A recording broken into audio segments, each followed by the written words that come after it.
नमस्कार दोस्तों, कैसे हो दोस्तों। उम्मीद करता हूं दोस्तों आप सब अच्छे होंगे। दोस्तों अपन पढ़ेंगे सामान्य वित्तीय लेखा नियम। दोस्तों अपन ने नियम संख्या 19 तक पढ़ लिया था दोस्तों। जूनियर अकाउंटेंट के सिलेबस के एक महत्वपूर्ण टॉपिक है दोस्तों सामान्य वित्तीय लेखा नियम। सामान्य वित्तीय लेखा नियम में दोस्तों अपन नियम संख्या 20 पढ़ेंगे दोस्तों। थोड़ा कॉम्प्लेक्स है और दोस्तों थोड़ा लेंदी तो नियम भी है दोस्तों, तो इसलिए अपन आज के क्लास में केवल सामान्य वित्तीय लेखा नियम संख्या 20 पढ़ेंगे दोस्तों। विदाउट नोट डाउन किए अपन दोस्तों समझेंगे, क्योंकि अपन जब नोट डाउन करेंगे तो कहीं ना कहीं दोस्तों अपने को बीच में समय अधिक लगेगा और टॉपिक थोड़ा कॉम्प्लेक्स है तो आपको समझ में नहीं आएगा दोस्तों। आप स्क्रीनशॉट ले लेना और पहले आप समझना और उसके बाद दोस्तों आप स्क्रीनशॉट ले लेना ताकि आपको कोई परेशानी ना हो।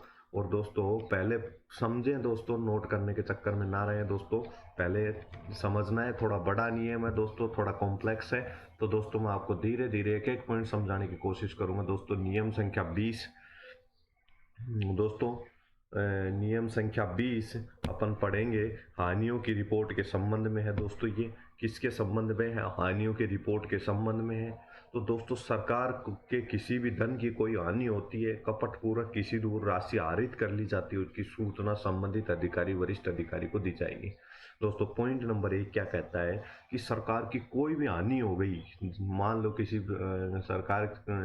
सरकारी ऑफिस के अंतर्गत कोई मशीनरी लगी हुई है या कोई संपत्ति है या कोई फर्नीचर है या कोई बिल्डिंग है, उसमें अगर कोई हानि होती है या फिर कपटपूर्वक तरीके से कोई राशि यानी कि फ्रॉड करता है कोई सरकार के साथ और गवर्नमेंट की राशि निकालता है, कोई कोई कर्मचारी उसमें इन्वॉल्व होता है, तो इसके संबंध में सूचना तुरंत संबंधित अधिकारी यानी जिस अधिकारी से संबंधित है ये, जैसे वरिष्ठ अधिकारी को दी जाएगी।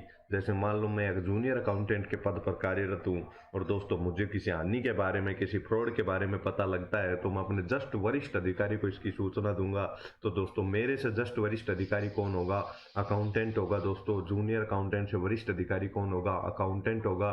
तो दोस्तों जूनियर अकाउंटेंट से ऊपर जो अधिकारी होगा उसको इसकी सूचना दी जाएगी, वरिष्ठ अधिकारी को।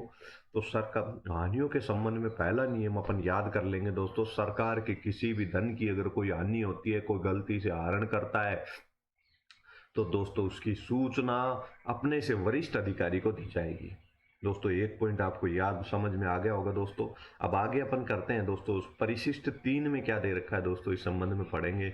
इसके लिए सामान्य वित्तीय लेखा नियम के परिशिष्ट 3 में किन किन अधिकारियों को हानियों के संबंध में सूचना देने की आवश्यकता है, उन अधिकारियों की सूची बनाई गई है कि इसमें से इन अधिकारियों को सूचना दी जानी चाहिए। तो दोस्तों परिशिष्ट 3 में दोस्तों सीधा सीधा क्वेश्चन उठा सकता है हानियों की रिपोर्ट के संबंध में। हानियों की रिपोर्ट के संबंध में किस परिशिष्ट में वर्णन है? तो दोस्तों याद रखना परिशिष्ट 3 में वर्णन है दोस्तों। परिशिष्ट 3 में वर्णन है दोस्तों। परिशिष्ट 3 में वर्णन है, अपन अंडरलाइन कर लेते हैं दोस्तों। परिशिष्ट 3 में वर्णन है इसका के संबंध में सूचित करना आवश्यक बताया गया है दोस्तों। किस किस को सूचित करेगा? अपने से वरिष्ठ अधिकारी को कहेगा सबसे पहले दोस्तों। कोई भी कर्मचारी है अगर उसको किसी भी प्रकार की परेशानी आती है या कोई हानि हो जाती है तो उसको जो जानकारी प्राप्त होगी तो वो अपने से वरिष्ठ अधिकारी को बोलेगा। संबंधित प्रशासनिक अधिकारी विभाग को इसकी सूचना दी जाएगी। मान लो भवन है, मान लो या चिकित्सा विभाग से संबंधित कोई मामला है तो चिकित्सा विभाग से संबंधित अधिकारी को, संबंधित प्रशासनिक विभाग को इसकी सूचना, जलदाय विभाग से संबंधित है तो दोस्तों इसके संबंध में जो भी रिपेयर का काम करेगा जलदाय विभाग को सूचना दी जाएगी। तो संबंधित प्रशासनिक विभाग को इसके बारे में सूचना दी जाएगी। तो दोस्तों अपन ने परिशिष्ट 6 में किन किन को सूचना देने का वर्णन किया गया, ये पॉइंट सारे याद कर लीजिएगा। ठीक, वरिष्ठ अधिकारी को दी जाएगी, संबंधित प्रशासनिक अधिकारी को दी जाएगी और दोस्तों अगला पॉइंट है दोस्तों विभागाध्यक्ष को दी जाएगी। दोस्तों विभागाध्यक्ष तक सूचना पहुंचाई जाएगी तभी तो उस पर कुछ कार्रवाई होगी दोस्तों। वित्त विभाग को दी जाएगी क्योंकि दोस्तों कोई भी हानि होती है तो उसके बारे में वित्त विभाग को भी सूचना दिया जाना आवश्यक है, क्योंकि जो भी पैसा प्रत्येक विभाग, चाहे चिकित्सा विभाग हो, चाहे शिक्षा विभाग हो, चाहे कोई और कोई विभाग हो, सबको जो भी बजट अलॉट होता है तो दोस्तों उसको व्यय करने के लिए वित्त विभाग की स्वीकृति आवश्यकता होती है, क्योंकि पूरे सरकार के राजस्व आय व्यय पर नियंत्रण वित्त विभाग का होता है। तो दोस्तों वित्त विभाग को सूचना दी जाएगी। निदेशक निरीक्षण विभाग को सूचना दी जाएगी। दोस्तों अपन ने पहले पढ़ा था एक पॉइंट के अंदर, आपको याद होगा, निदेशक निरीक्षण विभाग के द्वारा स्पेशल ऑडिट कराई जा सकती है, विशेष जांच कराई जा सकती है। अगर किसी मामले में आवश्यक समझे तो वो विशेष ऑडिट करवा सकते हैं हानि के मामले में।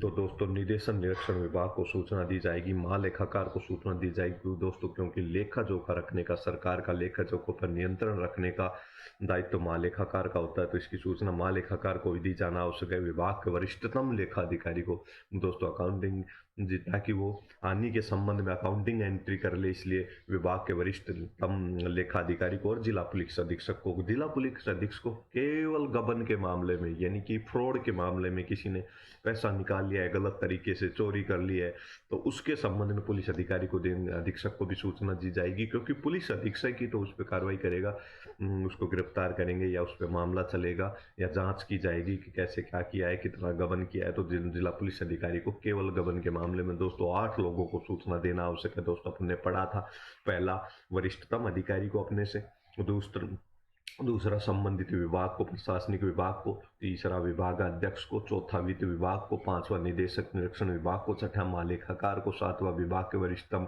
लेखा अधिकारी को और आठवां जिला पुलिस अधीक्षक को।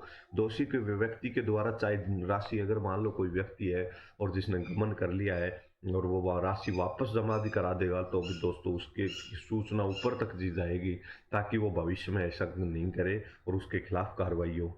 तो दोस्तों दोषी अधिकारी अगर राशि लौटा देता है तो भी प्रक्रिया का पालन किया जाएगा। तो दोस्तों 8 लोगों को किन किन को सूचना दी जाएगी दोस्तों, याद कीजिए, अभी साथ साथ याद कीजिए दोस्तों। अपने से वरिष्ठ अधिकारी को दी जाएगी, संबंधित प्रशासनिक विभाग को दी जाएगी, तीसरा पॉइंट किसी विभाग अध्यक्ष को दी जाएगी, चौथा पॉइंट क्या है, वित्त विभाग को दी जाएगी, निदेशक निरीक्षण विभाग को दी जाएगी, महालेखाकार को दी जाएगी, विभाग के वरिष्ठतम लेखा अधिकारी को दी जाएगी और अंतिम और लास्ट में पुलिस अधीक्षक को दी जाएगी, क्योंकि अगर गबन से संबंधित मामला है तो पुलिस अधिकारी को दी जाएगी।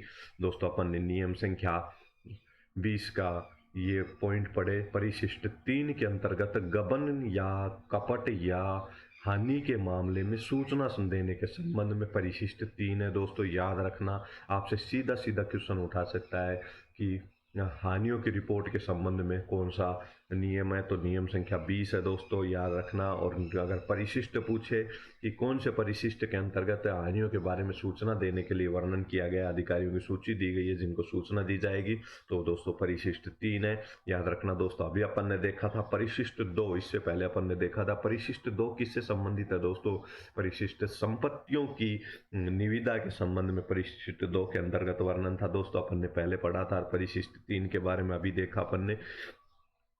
अब दोस्तों अपन अगला पॉइंट देखेंगे, यदि किसी हानि की सूचना अंकेक्षण दोस्तों ऑडिट के समय पता लगेगी तो उसकी सूचना सीधी महालेखाकार को दी जाएगी, संबंधित प्रशासनिक विभाग को दी जाएगी और सरकार को दी जाएगी। दोस्तों ऑडिट के समय अगर किसी हानि का पता लगता है या किसी गबन का पता लगता है, अंकेक्षण के समय पता लगेगा तो महालेखाकार को, संबंधित प्रशासनिक विभाग को और सरकार को, 3 लोगों को सूचना दी जाएगी। अगर हानि के बारे में ऑडिट करते समय पता लगता है तो महालेखाकार को। पॉइंट नंबर 2 किसको सूचना दी जाएगी, संबंधित प्रशासनिक विभाग को दी जाएगी और पॉइंट नंबर 3 सरकार को दी जाएगी। यदि दोस्तों कोषागार के स्तर पर अगर कोई हानि होती है तो इसकी सूचना वित्त विभाग को दिया जाएगी। यानी दोस्तों जहां कोषागार क्या होता है, जहाँ पे सरकार का पैसा रखा जाता है, जहाँ पे सरकार का आय व्यय का लेखा रखा जाता है, जिला स्तर पर, तहसील स्तर पर उप कोषागार होता है, अपन ने ये बातें पहले पढ़ी थी। तो कोषागार के स्तर पर हानि की होगी तो उसकी, क्योंकि कोषागार किसके नियंत्रण में होता है, वित्त विभाग के नियंत्रण में होता है, तो उसकी सीधी सूचना वित्त विभाग को दी जाएगी। ऐसी सूचना जो महालेखाकार को देना आवश्यक नहीं है दोस्तों। आप कुछ पॉइंट दे रखे हैं इसी नियम के अंतर्गत, नियम संख्या 20 के अंतर्गत, कि निम्न मामलों में महालेखाकार को सूचना देना आवश्यक नहीं है, बाकी अधिकारियों को दी जाएगी। तो दोस्तों 2000 रुपये से कम की अगर हानि होती है तो उसकी सूचना महालेखाकार को देने की आवश्यकता नहीं है। यदि निर्धारण में गलती हो गई, यदि दोस्तों कैलकुलेशन में कोई मिस्टेक थी, यदि मूल्य निर्धारण में कोई कमी थी, या दोस्तों एंट्री करने में कोई गलती हो गई, या लेखा जोखा करने में कोई गलती होगी, तो उसके संबंध में भी महालेखाकार को सूचना देने की आवश्यकता नहीं है। यदि पद्धति में दोष के कारण कोई हानि हुई हो तो उसकी भी सूचना देने की आवश्यकता नहीं है। यानी दोस्तों किसी संपत्ति के ऊपर अपने को डेप्रिसिएशन लगाना था, डेप्रिसिएशन यानी कि आपने पहले पढ़ा होगा, ह्रास मूल्य में कोई भी संपत्ति होती है धीरे धीरे उसके मूल्य में कमी आती है, और उस कमी को क्या कहते हैं, अपना ह्रास कहते हैं। कोई भी संपत्ति, मान लो अपने पास कोई भी संपत्ति है, आपके पास एक मोबाइल फ़ोन है, एक सेल फ़ोन है, तो दोस्तों उसको फ़ोन में की कीमत में हर साल कमी आएगी, तो उस कमी को क्या बोलते हैं, ह्रास होते हैं, तो उसकी राशि खातों में घटाई जाती है। तो अगर किसी पद्धति में दोस्त आपने घटाने का तरीका गलत अपना लिया तो उसके संबंध में सूचना देने की आवश्यकता नहीं है दोस्तों। तो अपन ने ये पॉइंट पढ़ा। सामान खरीद 20-2,000 रुपये से अधिक धनराशि के मामले में देने की आवश्यकता नहीं है, अपन ने ऊपर भी देख लिया दोस्तों। 25,000 रुपये तक के पुस्तक मूल्य नीलामी मामले, जो पुनः नीलामी पुनः निविदा आमंत्रण के कारण हानि हुई हो तो सूचना महालेखाकार वित्त विभाग। दोस्तों 25,000, 2,000 रुपये से अधिक की अगर हानि होती है माल खरीद के मामले में, या फिर 25,000 रुपये तक के पुस्तक मूल्य नीलामी मामले में पुनः नीलामी निविदा आमंत्रण के कारण। दोस्तों अगर आपने अपन ने देखिए, एग्जाम्पल से समझिए, अगर दोस्तों अपन ने किसी वस्तु की नीलामी की और उस नीलामी में बोली लगाने वाले नहीं पहुंचे, या अपने को दोबारा से उसकी नीलामी करनी पड़ रही है किसी भी कारणवश, तो जब अगर पुनः नीलामी में 25,000 रुपये से अधिक की हानि होगी तो 3 लोगों को उसकी सूचना दी जाएगी। तो पुनः नीलामी के संबंध में याद रखना, अगर हानि होती है तो कितने लोगों को सूचना दी जाएगी, महालेखाकार को दी जाएगी, वित्त विभाग को दी जाएगी, प्रशासनिक विभाग को दी जाएगी, प्रशासनिक विभाग, वित्त विभाग और महालेखाकार को सूचना दी जाएगी दोस्तों। ऐसी ही स्थिति अभी अपन ने ऊपर पढ़ा था, इन तीनों को ही सूचना किसके पास संबंध में दी जाएगी। तो ये पढ़ा था, अंकेक्षण ऑडिट के समय अगर मामला सामने आता है तो सरकार को, महालेखाकार को, संबंधित प्रशासनिक विभाग को सूचना दी जाएगी। संपत्ति के क्रय के मामले में अगर हानि हुई है तो उसकी 30 अप्रैल तक रिपोर्ट भिजवाई जाएगी। विभाग का अध्यक्ष ऐसी हानियों का वार्षिक विवरण प्रशासनिक विभाग को भिजवाएगा दोस्तों। और अब प्रशासनिक विभाग अपनी टिप्पणी के साथ सूचना निदेशक, निरीक्षक विभाग व वित्त विभाग को भिजवाएगा। साथ ही गलतियों को रोकने के लिए किए गए उपाय व कार्रवाई की सूचना भी भिजवाएगा। तो अपने दोस्तों देखा, अब इसमें विभागाध्यक्ष इस हानियों का वार्षिक विवरण प्रशासनिक विभाग को भिजवाएगा। तो दोस्तों अब देखिए, अब ऐसी 2,000 रुपये की हानि, 25,000 रुपये की हानि, ऐसी विभागाध्यक्ष कहाँ पे होता है, राज्य स्तर पे होता है विभागाध्यक्ष। और राज्य स्तर पर मान लो किसी शिक्षा विभाग से संबंधित, मान लो चिकित्सा विभाग में नीचे तक अगर ऐसी हानियाँ कितना संपूर्ण राज्य के अंतर्गत कई जगह पर हुई हैं, तो उस हानियों के संबंध में क्या करेगा, विभागाध्यक्ष एक रिपोर्ट तैयार करेगा, वार्षिक विवरण तैयार करेगा और प्रशासनिक विभाग को भी उसे भिजवाएगा। दोस्तों किसको भिजवाएगा, प्रशासनिक विभाग को भिजवाएगा।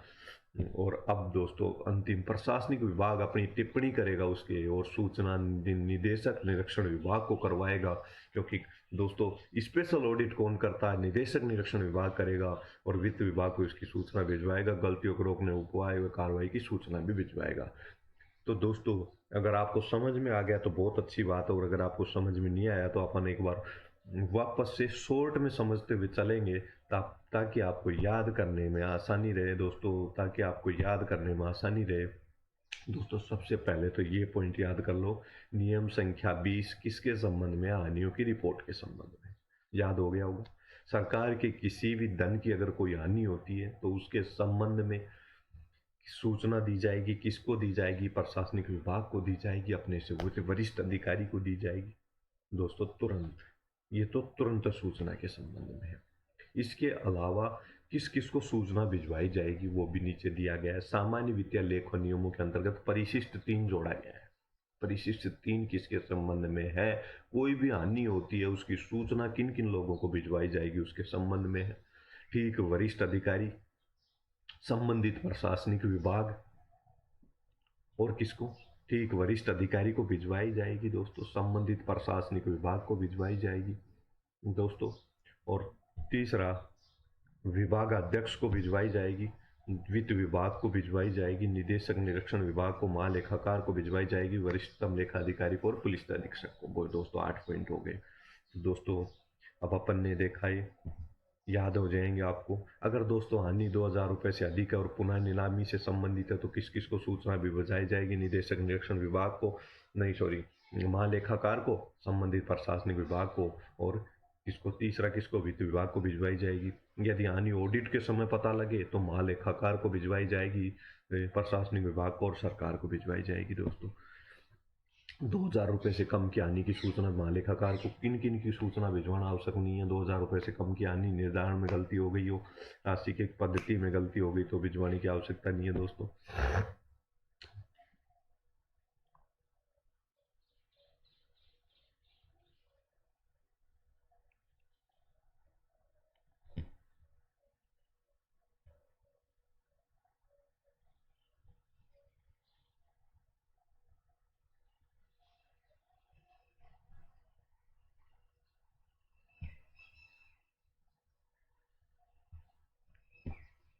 अब दोस्तों मैं आपको एक स्लाइड के अंतर्गत इस पूरे नियम को शॉर्ट में समझाता हूं दोस्तों, क्योंकि आपको थोड़ा सा समझने में आसानी होगी दोस्तों। मैं आपको स्क्रीनशॉट लेने का, ये जितना भी पॉइंट नियम संख्या 20 के संबंध में जो भी पॉइंट है दोस्तों, मैं आपको स्क्रीनशॉट लेने के लिए 2 मिनट का समय दे दूंगा दोस्तों।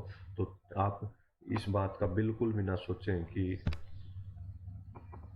तो दोस्तों नियम संख्या 20 दोस्तों मैंने एक बार पहले रिवाइज आज इसलिए करवाया, अपन पहले क्लासों में समझते थे, बाद में अपन रिवाइज करते थे, लेकिन दोस्तों थोड़ा सा नियम कॉम्प्लेक्स है। पहले आपको एक इंट्रोडक्शन करवाया है दोस्तों, अब अपन इसको समझते हैं। अगर आसान नियम होता और छोटा नियम होता तो दोस्तों पहले अपन समझते थे और फिर आपको स्क्रीनशॉट लेने का समय देता था, नोट डाउन करने का समय देता था दोस्तों। तो अपन पढ़ें नियम संख्या 20 में दोस्तों। सबसे पहले अपने को जो पॉइंट तसल्ली से याद करने हैं उनके बारे में मैं आपको बता रहा हूँ। तो दोस्तों नियम संख्या 20 सबसे पहले तो अपने को पता होना चाहिए किससे संबंधित है। तो दोस्तों ये हानियों की रिपोर्ट से संबंधित है।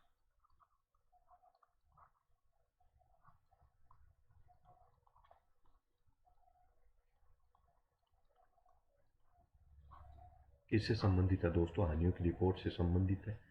अब नियम संख्या 20 में दोस्तों क्या होगा, अगर कोई हानि होगी या दोस्तों क्या कर लिया, गबन कर लिया, तो इसकी तुरंत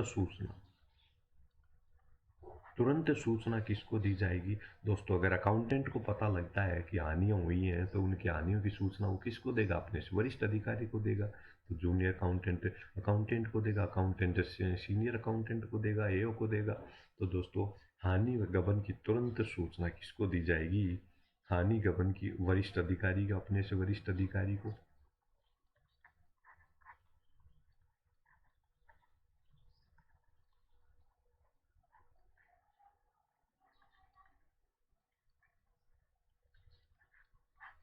और किसको दी जाएगी? प्रशासनिक।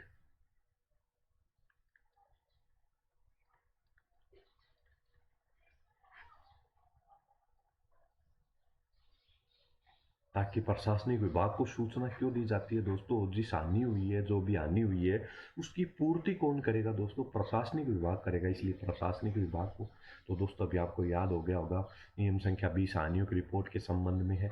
हानि और गबन तुरंत सूचना किसको दी जाएगी? वरिष्ठ, अपने से वरिष्ठ अधिकारी को दी जाएगी, प्रशासनिक विभाग को दी जाएगी।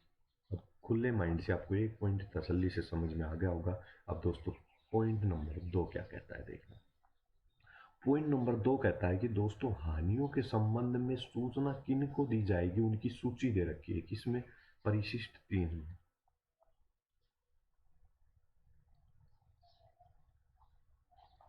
परिशिष्ट 3 में एक सूची दे रखी है। किस चीज की सूची है दोस्तों? सूची दे रखी है। किस संबंध में सूची? की हानियों की सूचना, हानि होती है उसकी सूचना किसको दी जाएगी? निम्न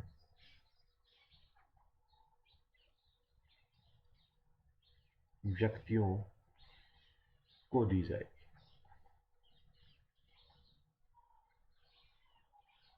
हानियों की सूचना निम्न व्यक्तियों को दी जाएंगी। वो व्यक्ति कौन होंगे?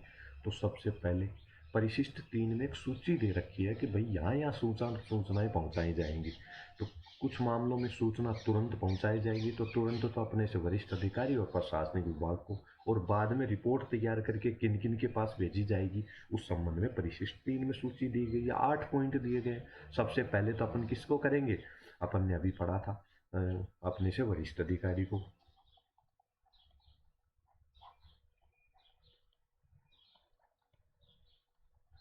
दोस्तों अपने से वरिष्ठ अधिकारी को देंगे सबसे पहले सूचना। दूसरी किसको देंगे? प्रशासनिक विभाग को देंगे।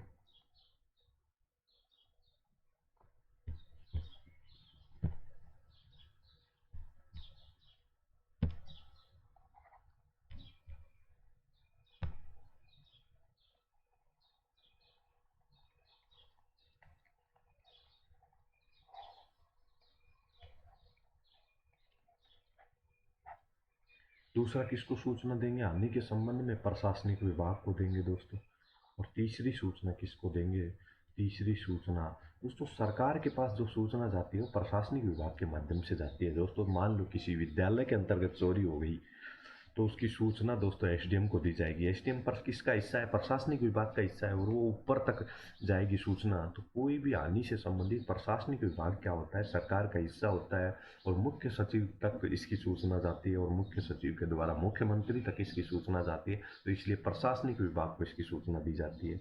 वरिष्ठतम अधिकारी को देंगे, कलेक्टर को या एसडीएम को। ये प्रशासनिक विभाग हो गया। किसी भी विभाग से, चिकित्सा विभाग में मान लो किसी हॉस्पिटल में आग लग गई तो इसकी सूचना प्रशासनिक विभाग को दी जाएगी और चिकित्सा विभाग अपने से जो वरिष्ठ अधिकारी है उसको इनको तुरंत दी जाएगी। उसके बाद किसको दी जाएगी? विभागाध्यक्ष को रिपोर्ट भेजी जाएगी।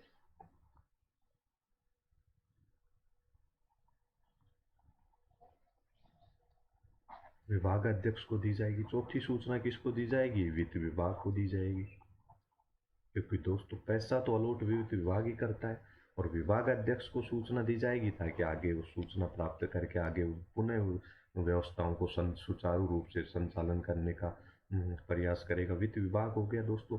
अपन ने 4 पॉइंट पढ़ लिए। वित्त विभाग को दी जाएगी। अगली किसको दी जाएगी? महालेखाकार को, क्योंकि लेखों का संधारण कौन करता है? महालेखाकार करता है। और 5 के बाद अपना छठा पॉइंट निदेशक को दी जाएगी।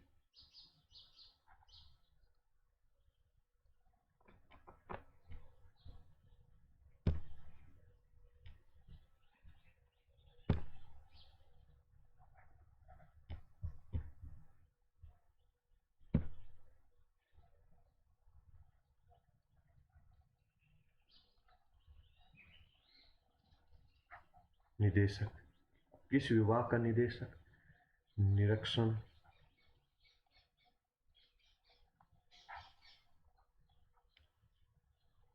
निरीक्षक निरीक्षण विभाग, क्योंकि इनका कार्य क्या है दोस्तों? स्पेशल ऑडिट करवाते हैं। इनको लगता है तो कि आवश्यकता है तो ऑडिट करवाने से संबंधित विभाग निदेशक निरीक्षण विभाग होता है राज्य सरकार का, जो आंतरिक जांच का कार्य करता है। तो जांच करेगा ये, इसको भी सूचना दी जाएगी। और दोस्तों 7वां पॉइंट किसको सूचना दी जाएगी दोस्तों? अपन ने वरिष्ठ अधिकारी को दे दी, प्रशासनिक विभाग को दे दी, विभाग अध्यक्ष को दे दी, वित्त विभाग को दे दी, महालेखाकार को दे दी, निदेशक निरीक्षण विभाग को दे दी सूचना दोस्तों। और अब अपन किसको देंगे? वरिष्ठतम लेखा अधिकारी को।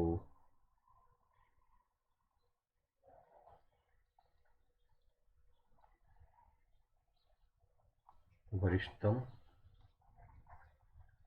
लेखा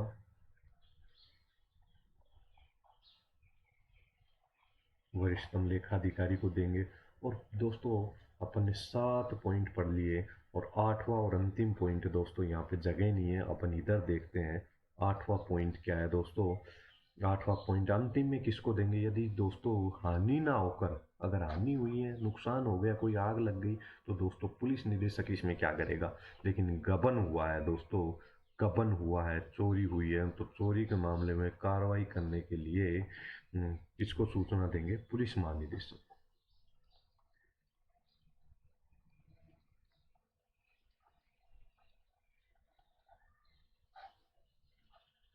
पुलिस महानिदेशक को सूचना देंगे।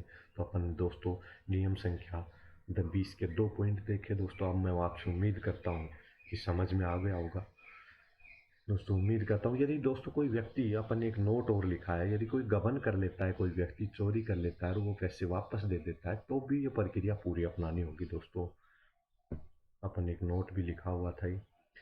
अब दोस्तों सॉरी, अपने को ऐसी स्लाइड खोलनी है। अब दोस्तों अब अपने को क्या करना है? अगर हानि का कब पता लगे?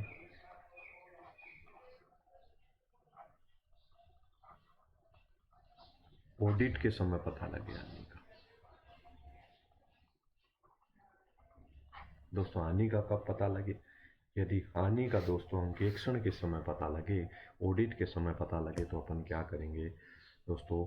उसकी सूचना महालेखाकार को प्राप्त होगी। स्वाभाविक है कि अंकेक्षण का कार्य कौन कराता है? महालेखाकार कराता है। और स्पेशल ऑडिट कौन करता है? निदेशक निरीक्षण विभाग करता है दोस्तों। तो अपन अंकेक्षण करते समय अगर कोई सूचना मिली है तो उस समय महालेखाकार क्या करेगा? महालेखाकार क्या करेगा? सूचना देगा। किसको देगा? महालेखाकार सूचना देगा प्रशासनिक विभाग को।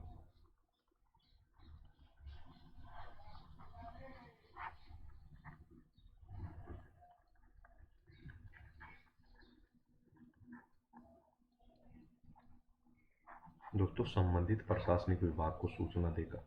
मालेखाकार क्या करेगा? संबंधित प्रशासनिक विभाग को सूचना देगा। और दूसरा किसको सूचना देगा? सरकार को सूचना देगा। अगर ऑडिट के समय आने का पता लगेगा तो दूसरा सरकार को सूचना देगा, संबंधित प्रशासनिक विभाग को सूचना देगा।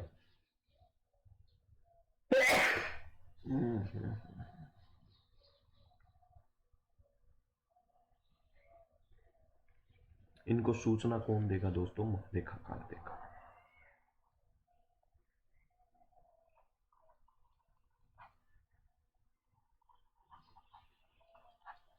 महालेखाकार देगा सूचना किसको? संबंधित प्रशासनिक विभाग को देगा, सरकार को देगा। अगर ऑडिट के समय पता लगी है तो सरकार और संबंधित प्रशासनिक विभाग दो लोगों को महालेखाकार इसकी क्या देगा? सूचना देगा। अब दोस्तों महालेखाकार को सूचना देने की आवश्यकता कब नहीं है? दोस्तों अपन ने अभी एक सूची पढ़ी थी, उसमें महालेखाकार का भी नाम था कि महालेखाकार को सूचना दी जाएगी। तो दोस्तों निम्न परिस्थितियों में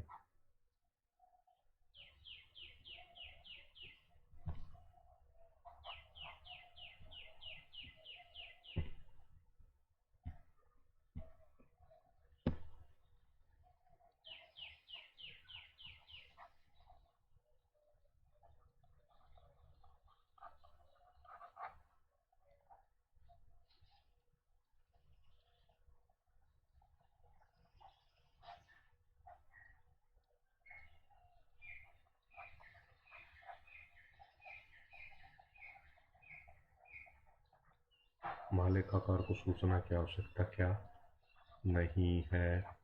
किन परिस्थितियों में महालेखाकार को सूचना की आवश्यकता नहीं है? तो दोस्तों सबसे पहली परिस्थिति तो 2,000 रुपये से कम की आनी है।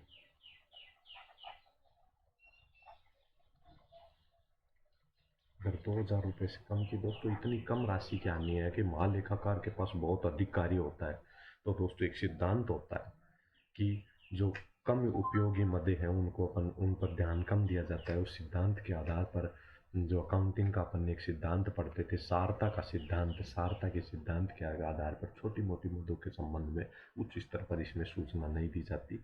और अपन ने दूसरा पढ़ा 2,000 से कम की आनी है। दूसरा काउंटिंग में ही गलती कर दी या लेखांकन में गलती है तो उसके संबंध में सूचना देने की आवश्यकता नहीं है। अपने को गलती पता लगी, अपन ठीक कर लेंगे। तो दूसरा क्या हो गया दोस्तों? गणना में गलती या निर्धारण में गलती।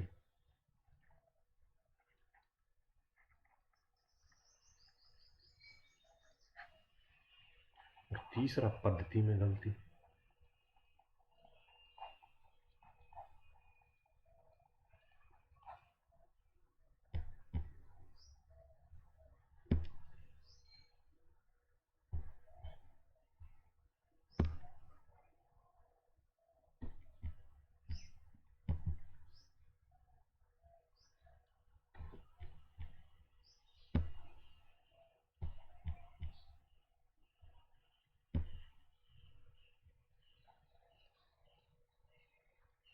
पद्धति में गलती तो दोस्तों 3 पॉइंट, अगर वो पद्धति में गलती या निर्धारण में गलती हो 2,000 रुपये से कम की आनी हुई तो किसी को सूचना देने की आवश्यकता नहीं है, महालेखाकार को सूचना देने की आवश्यकता नहीं है। तो दोस्तों अब अपन ने ये पॉइंट देख लिया। अब अपन क्या करेंगे? अगला पॉइंट देखेंगे।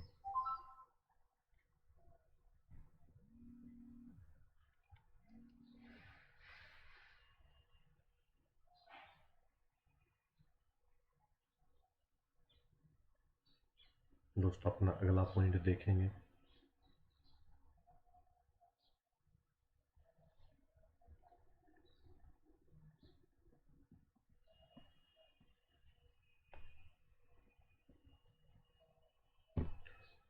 दोस्तों यदि 2000 रुपए से अधिक की हानि है,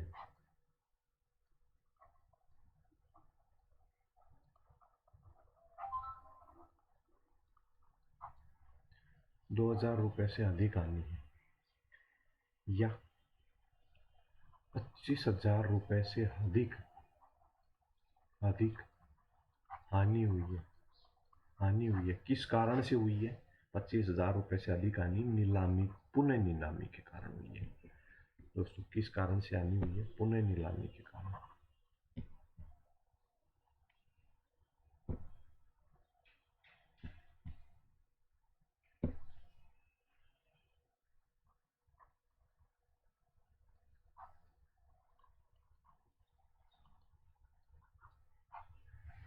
पुनः नीलामी के कारण अगर 25,000 रुपए से अधिक की हानि हुई है तो दोस्तों इसकी सूचना किस किस को दी जाएगी? महालेखाकार को, महालेखाकार को।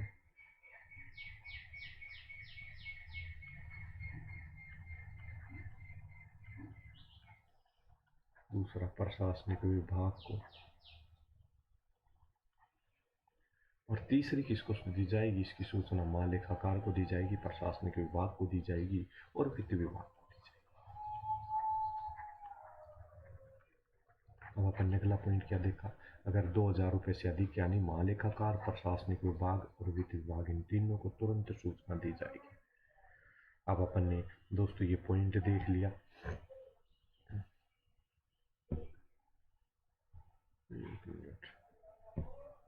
अब दोस्तों यदि हानि संपत्तियों से संबंधित है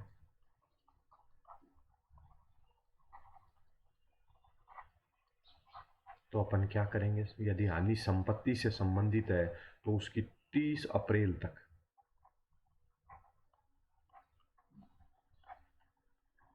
रिपोर्ट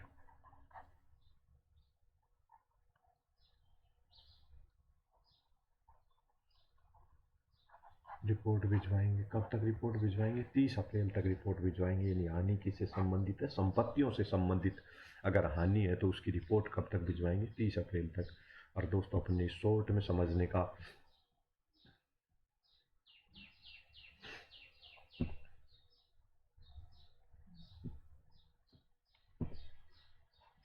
दोस्तों अब अपन अंतिम और आखिरी पॉइंट समझते हैं। प्रशासनिक विभाग क्या करेगा? प्रशासनिक विभाग क्या करेगा? वार्षिक रिपोर्ट तैयार करके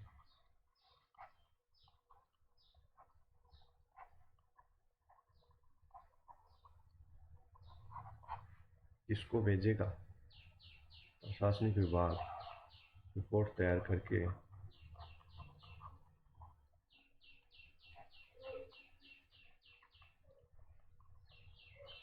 महालेखाकार वित्त विभाग को सूचना भेजेगा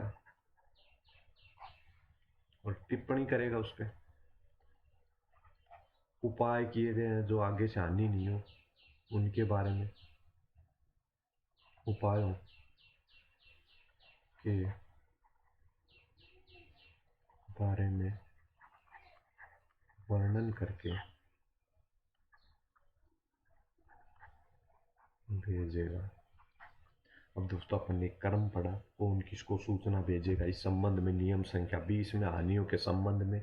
अब दोस्तों आप स्क्रीनशॉट ले लीजिए पहले, फिर मैं आपको एक बार फिर से शॉर्ट में समझाने की कोशिश करूंगा। अगर दोस्तों अगर ये नियम आपको नियम संख्या 20 अगर फिर भी समझ में नहीं आए दोस्तों तो अपन क्या करेंगे दोस्तों, आप पहले इस लिए हुए स्क्रीनशॉट को आप क्या करेंगे? नोट डाउन करेंगे। नोट डाउन करके स्वयं पढ़ के देखेंगे दोस्तों, और फिर उसके बाद में वीडियो देखेंगे तो दोस्तों आपका वैसे समझ में आएगा। और अगर आपको फिर भी समझ में नहीं आए तो दोस्तों आप कमेंट करके बताना, मैं एक बार वापस से दूसरी क्लास में आपको नियम संख्या 20 समझा दूंगा। दोस्तों थोड़ा सा कॉम्प्लेक्स है, थोड़ा सा बड़ा नियम है दोस्तों, तो अपन स्क्रीनशॉट ले लीजिए दोस्तों हानियों की रिपोर्ट के संबंध में।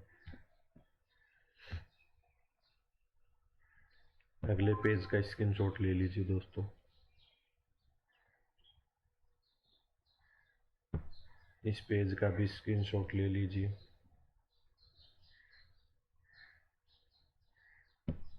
इस पेज का भी स्क्रीनशॉट ले लीजिए।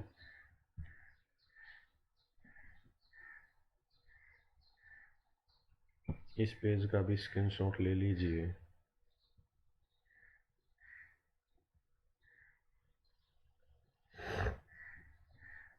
तो दोस्तों अपन ने नियम संख्या 20 देखा। तो दोस्तों नियम संख्या 20 की मैं एक बार महत्वपूर्ण बातें आपको रिवाइज करवा देता हूँ दोस्तों। देखो, सबसे पहले नियम संख्या 20 है सामान्य वित्तीय एवं लेखा नियम का किसके संबंध में हानियों की रिपोर्ट के संबंध में अगर कोई भी हानि होगी उसकी तुरंत सूचना किस किस को भिजवाई जाएगी, अपने से वरिष्ठ अधिकारी को देंगे पहले सूचना, फिर संबंधित प्रशासनिक विभाग को सूचना देंगे, इनको तुरंत सूचना दी जाएगी। और तीसरी सूचना किसको देंगे दोस्तों, संबंधित प्रशासनिक विभाग और अपने से वरिष्ठ अधिकारी को सूचना तुरंत दी जाएगी। एक पॉइंट हो गया। दूसरा पॉइंट क्या है दोस्तों, हानियों के संबंध में रिपोर्ट देने के संबंध में परिशिष्ट कौन सा है, तो याद रखें परिशिष्ट 3 है। परिशिष्ट 3 में किन किन अधिकारियों का वर्णन किया गया है जिनको सूचना दी जाएगी। सूचना दी जाएगी, सबसे पहले अधिकारी का वर्णन किसका किया गया है, अपने से वरिष्ठ अधिकारी को देंगे। फिर किसको देंगे, संबंधित प्रशासनिक विभाग के अधिकारी को देंगे। संबंधित प्रशासनिक विभाग के अधिकारी विभागाध्यक्ष को देंगे। विभागाध्यक्ष के बाद किसको देंगे, महालेखाकार को देंगे। वित्त विभाग को देंगे। वित्त विभाग को देंगे। निदेशक निरीक्षण विभाग को देंगे, क्या, ताकि वह देखेगा, आंतरिक जांच करेगा कि स्पेशल ऑडिट की आवश्यकता है या नहीं है। निदेशक निरीक्षण विभाग को देने के बाद अपन आगे रिपोर्ट किसको करेंगे, आगे देंगे अपने से वरिष्ठतम लेखाधिकारी को करेंगे, ताकि वो अकाउंटिंग में उसका संबंध में एंट्री करे। और इसके बाद अपन पुलिस अधीक्षक को देंगे। अगर गबन का मामला है तो किसको देंगे सूचना, पुलिस अधीक्षक को देंगे। अब दोस्तों अगर हानि का पता ऑडिट के समय पता लगे तो दोस्तों अंकेक्षण करने का दायित्व तो किसका है, महालेखाकार का है। और अंकेक्षण करने का दायित्व अगर महालेखाकार का है तो सबसे पहले सूचना किसके पास आएगी, हानि की। ऑडिट के समय पता लगेगी तो हानि की सबसे पहले सूचना महालेखाकार के पास आएगी। तो महालेखाकार 2 लोगों को सूचना भेजेगा, संबंधित प्रशासनिक विभाग को देगा और सरकार को देगा सूचना। महालेखाकार 2 लोगों को सूचना देगा, संबंधित प्रशासनिक विभाग और महालेखाकार को सूचना देगा। ठीक है, ऑडिट के संबंध में हो गया। अगर किन किन मामलों में महालेखाकार को सूचना भिजवाना आवश्यक नहीं है, तो 3 मामले हैं दोस्तों। 2000 रुपये से कम की हानि है तो महालेखाकार को सूचना देने की आवश्यकता नहीं है। यदि गबन का मामला है तो यदि पद्धति में कोई दोष है तो महालेखाकार को सूचना देने की आवश्यकता नहीं है। यदि गणना में कोई गलती हुई है तो महालेखाकार को सूचना देने की आवश्यकता नहीं है। अब अपने महालेखाकार को किन किन मामलों में सूचना देने की आवश्यकता नहीं है वो मामले पढ़े। अब दोस्तों अपन आगे देखेंगे। ऑडिट के संबंध में अपन ने पढ़ लिया। अब दोस्तों 2000 रुपये से अधिक की हानि है या फिर 25,000 रुपये से अधिक की पुनः नीलामी की अगर हानि होती है तो उसके संबंध में सूचना किसको भिजवाई जाएगी, तो दोस्तों उसके संबंध में सूचना संबंधित प्रशासनिक विभाग को भिजवाई जाएगी, महालेखाकार को भिजवाई जाएगी और वित्त विभाग को भिजवाई जाएगी। ये 3 पॉइंट हो गए हानि के संबंध में। 25,000 रुपये से पुनः नीलामी की अधिक अगर हानि है तो। अब दोस्तों अपन पॉइंट पढ़ेंगे। अंतिम पॉइंट क्या था दोस्तों अपना, अपन शॉर्ट में समझा है। सूचना निदेशक निरीक्षण विभाग, सूचना जिस निदेशन निरीक्षण विभाग के पास सूचना आ जाएगी तो वो किसको सूचना भेजेगा, सूचना निदेशक निरीक्षण विभाग के पास सूचना आ गई, वो अपनी सूचना रिपोर्ट तैयार करके वित्त विभाग के पास भेजेगा, कार्रवाइयों के बारे में भेजेगा, टिप्पणी करके भेजेगा कि हमने कार्रवाई कर दी है और आगे से गलती नहीं होगी, कैसे नहीं होगी, हमने क्या उपाय किए हैं, उनके संबंध में कार्रवाई के बारे में सूचना भेजेगा। तो दोस्तों वित्त विभाग को कौन सूचना भेजेगा, निदेशक निरीक्षण विभाग भेजेगा। तो दोस्तों अपन ने सामान्य वित्तीय लेखा नियम का नियम संख्या 20 पढ़ा है दोस्तों। उम्मीद करता हूँ आप सबको समझ में आया होगा। सामान्य वित्तीय लेखा नियम का नियम संख्या 20 हो गया दोस्तों। अपन नेक्स्ट क्लास में नियम संख्या 21 पढ़ेंगे दोस्तों। अपन आप सब दोस्तों इसको नियम को जो स्क्रीनशॉट आपने लिए हैं दोस्तों उनको नोट डाउन करके और उसके बाद पढ़ के देखें। अगर आपको समझ में नहीं आएगा तो दोस्तों अपन एक बार वापस से क्लास लेके समझा देंगे दोस्तों। सामान्य वित्तीय लेखा नियम जूनियर अकाउंटेंट की एक महत्वपूर्ण टॉपिक है। तो आप सभी सब्सक्राइब करें दोस्त, सब्सक्राइब करें लाइफलाइन क्लासेस के यूट्यूब चैनल को सब्सक्राइब करें दोस्तों। सीईटी की जिन लोगों ने एग्ज़ाम दे रखी है दोस्तों उन सब के साथ अपने इस चैनल को शेयर करें, सब्सक्राइब करें। और दोस्तों अगर आपको समझ में नहीं आया तो कमेंट करके बताएं, और अगर आपको समझ में आ रहा है तो भी अपनी प्रतिक्रिया कमेंट करके बताएं। और अगर आपको कोई सुधार की उम्मीद है तो दोस्तों उसके संबंध में भी बताएं। धन्यवाद दोस्तों, आज की क्लास में इतना ही। अब अपन देखेंगे नेक्स्ट क्लास में दोस्तों। धन्यवाद।